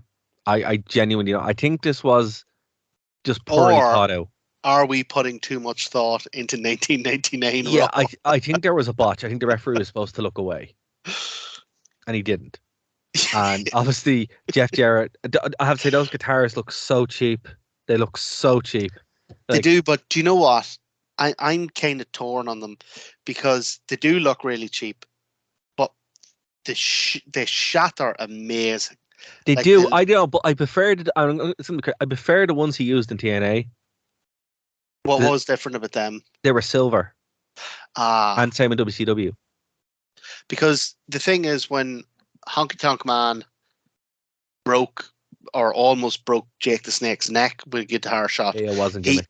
He hit him with a full-on rail guitar, but it didn't even look that good. Like it barely, because it was such a good guitar, it barely cracked the back of it. Like it's a lot better to actually like. No, I don't have a problem that it looks cheap. It just looks like a bad guitar, you know. You just wish Everton was TNA. A little bit, yeah. But I love the end of this. So they're obviously trying to show the aftermath of this, and then Dr. Death grabs the camera to focus on JR. And it's just like, okay, at least you're doing something, and the camera cuts away, and it's just like, no, oh man, just the face on King and Michael Cole. But you don't even know what to say. It's just hilarious. But it's such a missed opportunity. Imagine like just a quick segment, cut to backstage, and Vince is going, "God damn it, get JR off my TV," and he sends down a couple of heavies, and Dr. Death just murders them. Yeah, I mean, like, that's it. You know what the Boss Man should have been doing instead of this really weird cage match? That. Yeah. Should have been doing that. That's what the corporate team should have been doing. And you're talking about a 1 minute segment, gets the JR story over, gets heel JR over, gets Dr. Death, sort of kind of rehabilitates Dr. Death a little bit. Like, I'd have been such a good booker if I had 20 years of hindsight. So we have a cage match with Midian representing the corporate ministry. Again, I didn't even know Midian had a cage match. There you go. I never knew he had a gimmick match, or I forgot about it. It's probably the latter. But this is a hat on a hat. this isn't just a cage match. This is a hard way cage match, I think they call it. Hard way cage match. So the only way to win is to climb out of the cage. Ah, yes. And this cage is really interesting because it's not the one we would normally know. It's like one in between. It's the old black cage with a top on it. It's not the chain link. No, but it's not the blue bars. This is and it's not the black one either, because the black one they used at St. Valentine's Day Massacre. So this one they reused that, but they put a little top on it, so that would eventually become the chain link fence one. And I actually really like this look, because I remember even as a kid, you know, when you had like the cage matches and they released the cage with the top of it, that always just was the best cage. But you know what? I'm just gonna say that even though Boss Man is my bookly, this should have been Boss Man match. Like, this should have been his match. It should have been his match. This should have been the one that he actually has, because obviously it makes sense. He gets out he just destroys poor Midian. I know, like Midian's bleeding from the mouth within like 20 seconds. He has it's like a chain or handcuffs, I think it is, and he's just beating him around the place with it. You know, it's completely unfair. The corporation come out to just, you know, make sure things are all right. Ken Shamrock's wearing pants, which looks weird, but looks pretty cool. It's just weird. He looks like CM Punk. But it's so strange because you're so used to seeing him in his like fighting gear. Like if you bumped into Ken Shamrock in the post office and he was wearing that, you'd be confused. You'd be like, why aren't you in your gear? Yeah, he's wearing CM Punk's gear from TNA. Legitimately. So the corporation absolutely just take turns destroying Midian. Now, here's the thing. This officially ends in a no contest. The bell didn't ring to end the match. So technically the match is still going on. It's like the war between North and South Korea has never actually officially ended. Either is this match. This match is still technically going on. So it cuts back. It's the setup angle with the ministry. Wait, so the boss man died a couple of years ago, didn't he? Yeah. Is Midian still alive? No. We're not going there. Could Midian go and lay on the grave for 3 seconds and end this match? He retired in 2012. Wrestlers never really retire. Okay, hold on. No, he's not dead. He's still alive. Oh my God! Right. For every X-Pac euro that we get in the Patreon, we will use it to pay Midian to fly out to Boss Man's grave and finally pin him. So Knight appeared in TNA at Destination X 2005. We're going to cover this. That's our next Patreon exclusive. No joke. We're actually going to do that. So the next segment. So basically, it's the Brood like being weird and the rest of the ministry outside of Vince's house. Then it cuts to static, and then we have Sable and the King. King is, I think, are they in the Playboy Mansion, or are they like just in the mansion to make look like the Playboy Mansion? No, it's not. It's like someone's house. Okay, fair enough. No, it is actually the Playboy Mansion. Is it actually? And I know this because of Louis Theroux. I know Hugh Hefner shows up, but I wasn't sure if they actually went all the way out. No. Louis Theroux did one of his documentaries where he goes to the Playboy Mansion. Right. And there's a number of areas of it that I recognize, like the grotto where Lawler swims underneath them and pinches all their arses or whatever he does. Yeah, get kicked out. Yeah, that's actually the secret grotto is like a famous part of the Playboy Mansion, and like Louis Theroux is in it in his documentary. So it looks like they genuinely went to the Playboy Mansion.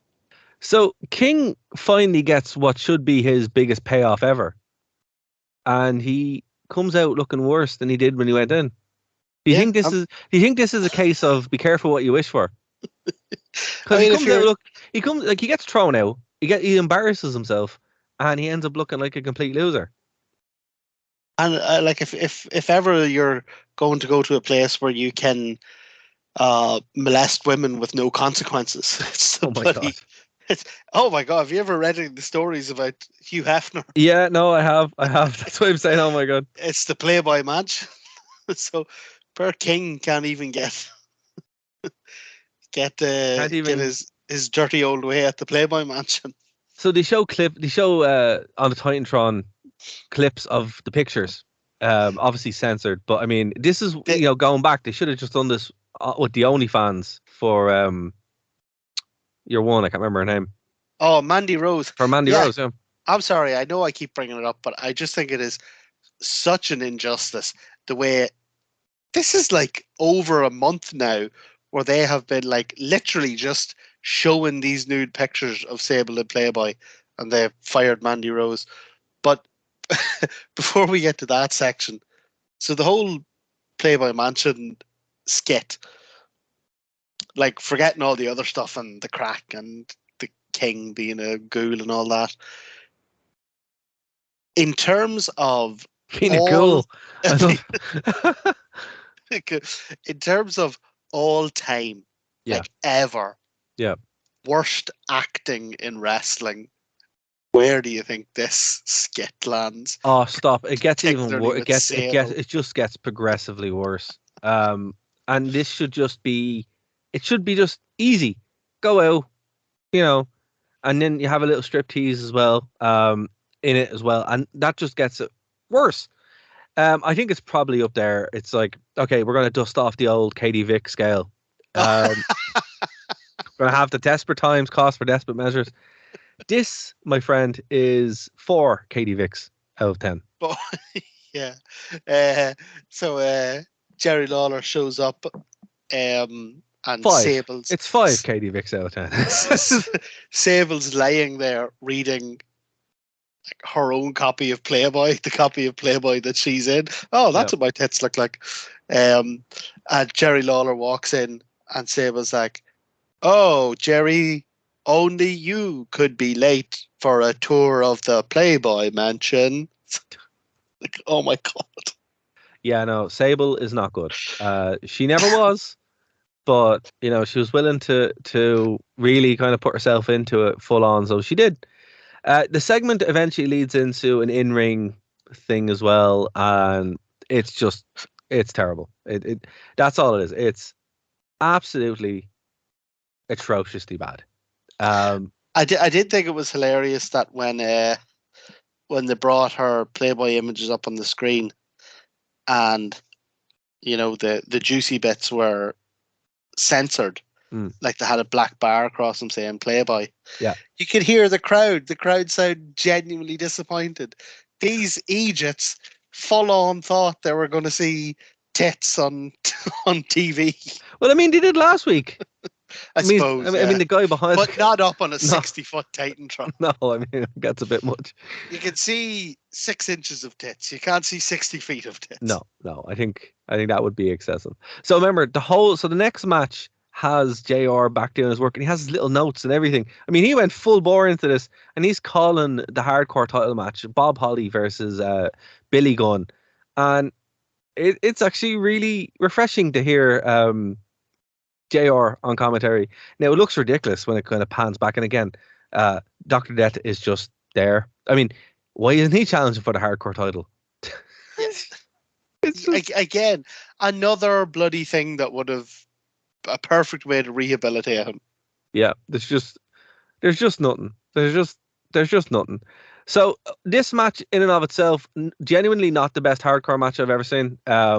It's not even close. It really isn't. It's actually along the less oh god. It was fine. It was fine. It was in a very uneventful way. I thought the table bump was pretty cool. Yeah, the table bump was pretty good. Yeah. But the actual... So Billy Gunn gets thrown out of the ring, and I don't know if he's meant to land on JR's table or what. Yeah, I think that was the whole point, yeah. He goes out of the ring. Yeah. And he comes down and he lands and his feet hit the table. Yeah. Which makes it actually worse because then his actual body is just catapulted into the ground. Yeah, see, I think that was a botch. I think he was supposed to actually go through that table. Yeah. Which is why it was there. But he missed. But it did set up the ending of the hardcore title match, which was a Faymaster onto the chair. Your new hardcore champion, badass Billy Gunn. Yeah. So the Outlaws are both champions. Yeah, and look, maybe I don't particularly remember what they were doing around this time, so maybe this will become clear in the next few weeks. But I don't know where this is going, and I'm not a huge fan of it so far. Okay, so we get a recap of Undertaker. Well, an update of the Undertaker situation. The Undertaker situation is he's now put a symbol outside McMahon's house, and it's on fire. Goes back to King and Michael Cole, and there's a sign behind him saying, "Hey, X-Pac, I'll suck it." We're on Patreon. You can say it. Oh my god! No, we're on the podcast. We're on the podcast. No, but that's what it says. And then Triple H comes out being very angry. Not the game yet, just DX Triple H. I think this is the most ill-fitting Triple H. It really is. It's such a weird period for him. Because he's obviously responding to the Kane thing where Kane shot China in the face. Oh, we had a good chat about that one last week. Yeah. So there's as much as I love Triple H, and I do, this is terrible. This is not good for him. I don't think this gets anyone over. Well, he comes out and he's all, "You shot China in the face." Yeah. But I know that was meant for me. And you're like, yeah, China was holding your arms and he pointed at you and you moved. Obviously it was meant for you. So they have they don't have a match. They have just a little, bait around the ring. Vinnie Mac comes out, and he's obviously kind of what's the story with Undertaker. So he's just in the ring as they're like beating each other back and forth. Again, no match. No, nothing. Vince is just standing there. It's the most awkward thing in the world. And it's very strange as well. Very weird. Because he's mic'd up. Yeah, the whole time. He's not holding a microphone. No. He clearly has like a clipped microphone on his collar. Yeah. The whole thing goes dark, fire, and then it cuts back to a promo of The Rock and Austin at WrestleMania. So, fair enough. And it turns out who that person was they do a recap again if you missed it. Underneath the ring, it wasn't Kane the whole time. It was The Undertaker. Yeah. Now, what I will be honest with you. When I saw it the first time, completely missed it. So when they showed it a second time, it made a lot of sense. This was weird. I have to give it now. I think they actually had Kane out there initially, and then they did the change. I think so because I think it would have been very obvious. Yeah, because I mean, I think if you had the Undertaker out there the whole time, I think people would have copped pretty quickly that it's not Kane. Yeah, no, it's like because even the way he was moving around, but I don't think he didn't do any of Kane's signature spots as far as like off the top rope or anything that Taker wasn't doing at the time. Because a lot of people don't remember that Undertaker got more athletic the older he got, which is weird. So to a point. To a point, but I mean, like old school and stuff like that, he wouldn't necessarily do. So The Rock comes out wearing his actual gear, which is cool. There's an RVD sign, which is interesting. And he cuts a bit of a promo. This, of course, is going to be the main event. Big Show comes out. Actually, I think this is the first time we've seen Big Show in wrestling gear. Yeah. So, he's not wearing a basketball jersey or something like that. And it's going to be a tag team match. The Rock and Paul White against Steve Austin and Mankind ends in a no contest, about 11 minutes. A very, very long no contest. It does have to be said. Yeah, and not a bad match. It really isn't. It's actually a match. No, what one would call a match. It's a very low bar to cross. Yeah, but it's actually it's a decent TV match. And I think the brawl at the end that kind of leads to the no contest. The no contest. It's bullshit ruling. But it's quite good, and particularly when Austin and The Rock get their hands on each other. Like it's very good. This crowd is hyped for WrestleMania. and there's a great segment where Austin and The Rock are battering each other through the crowd, and then Austin fires him back out over the barrier, back into the sort of the not the ring, but into the wrestling part of the arena.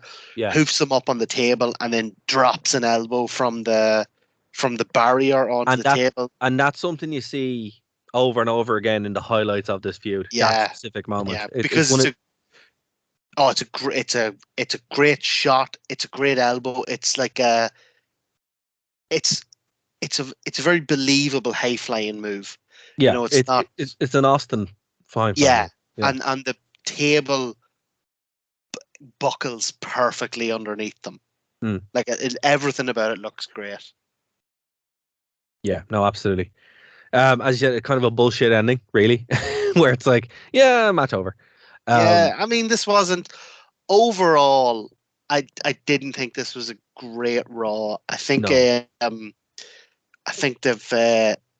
got WrestleMania in their sights, and there's a lot of stall the ball for another week. Yeah, going on. Like so next week's the go home show. Yeah. I assume that'll have a lot of stuff on it. But like I say, still, if I was in 1989 and watching this, I'd be delighted. So I do have an update for you. Next week's Raw is the first episode that Paul White was referred to the Big Show. First episode of Raw.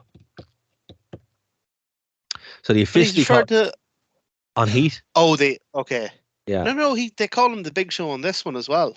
All right, well, this is wrong then, because it says March 22nd. Maybe it's he comes out and like his name on the thing is maybe the Big Show, but they definitely in this episode refer to the Big Show multiple times. Okay, very interesting. Yeah, well, look, next week is the go home show. I think. Not for us. It's not. No, not for us. It's not, because next week we're going to be talking about AEW Revolution. But we might do an episode of Heat, just to keep it ticking over. But Revolution is going to be fun. So join us next week. Where I don't know what's going to happen during the week. We'll see. Although if we do get some Patreon signups, we'll absolutely do it. If not, who knows? You're going to have to wait. We're going to tease you a little bit. Telling you, like me and Dara, we have no morals. We'll do anything for those X-Pac euros. But yeah, we'll be back next week to talk about AEW Revolution. So it's Sunday, is it, or is it Saturday?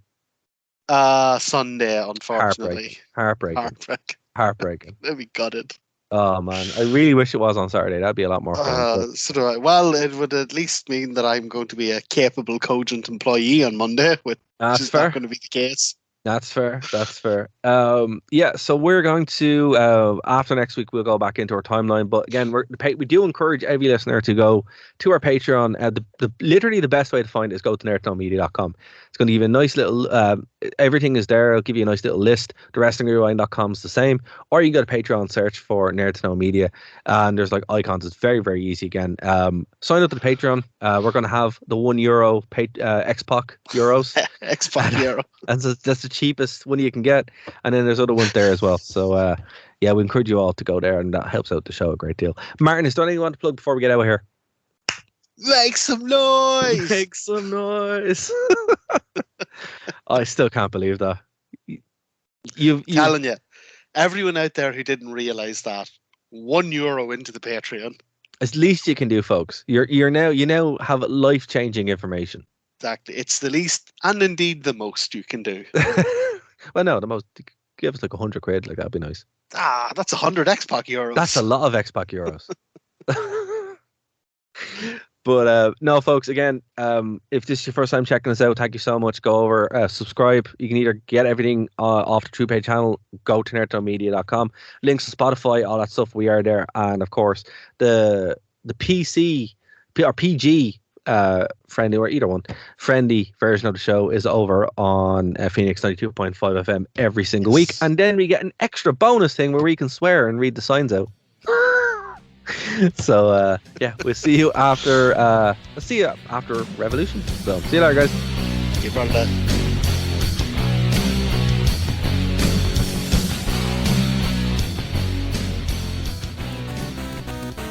Thank you for listening to a Nerd to Know Media production.